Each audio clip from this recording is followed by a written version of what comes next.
My name is Marcel, and welcome to me screaming into the void, mostly about books.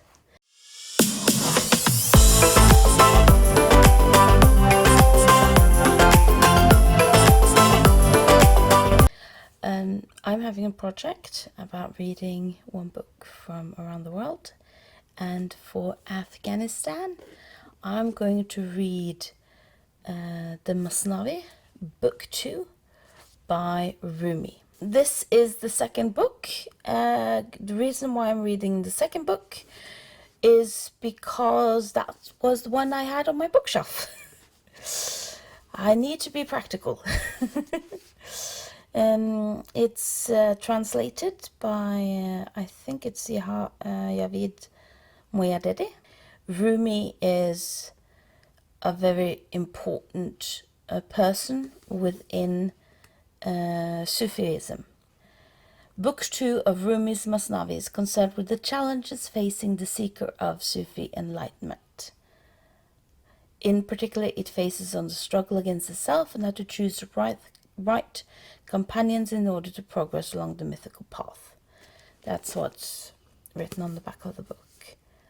So, I'm really looking forward to start reading this book, and join me on my journey. About a third into the Masnavi. I'm partially regretting picking this as my Afghanistan pick because I wanted to read this because I've studied religious education and I was interested in reading more ethics books, especially that's outside of the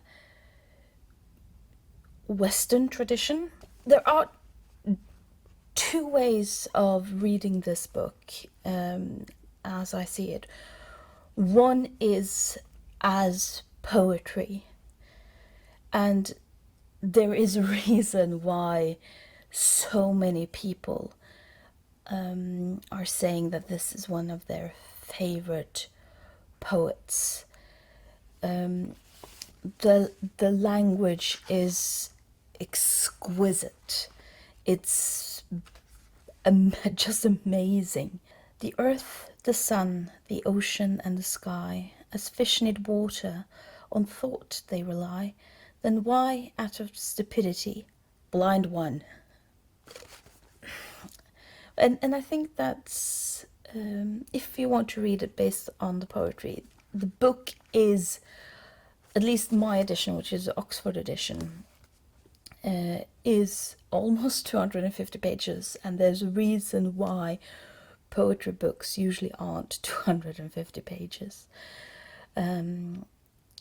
Because when I was reading this, you don't really, because I was reading it I was reading it faster because I wanted to get through it. The poetry of the language sort of just got smushed together, because if you're going to read this as poetry, you need time, you need to sort of dwell in the language, and that wasn't really what I wanted to do with this project, at least not with a book this big. And the other way of reading it, which was sort of my intent when starting to reading it, was as an ethics book. And so I started to try to figure this out, and it's written very differently from a lot of the ethics books I've read before, which is fine. I mean, that's the point of reading something like the Masnavi, because it's different, but that also might explain why it took so long to really get into it, because there is so much you need to understand of the context of what it is writing about that I simply didn't have. So I'm just going to explain it, because I think this is a very, very good book, even if I'm unsure if I should have picked this book. The Sufi tradition is based on the Islamic faith. It started off as a way of trying to understand when the Quran was written and when Muhammad the Prophet was living, as with a lot of other religions, you then have to have a discussion with the people who want to be followers of this religion. Well, what does this mean in praxis? The Sufis are talking about being in a direct connection with Allah. The goal with Sufism is that the ego is not focused on self-pleasure or doing evil deeds, so that if I'm angry, I don't really go out and do bad acts based on it. But the idea is that the ego is so connected with Allah that you don't really feel a need to do these things. Not necessarily because these things aren't a part of the human experience, but that you've, in lack of a better word, have let it go, in a sense. And so both book 1 and book 2 of the Masnavi is very much about this aspect. It's about it's about the Nasafi. It's about how do you let go of the... I don't really know if "let go" is a real word, is a good word. But as I said, this isn't really my expertise. This is not my expertise. But it's about sort of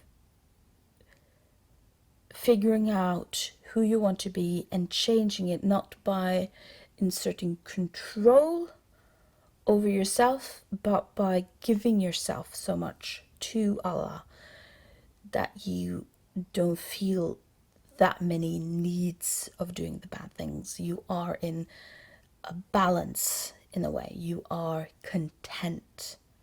And that is sort of the goal of the Sufi, and that's what the Masnavi is trying to help and teach you.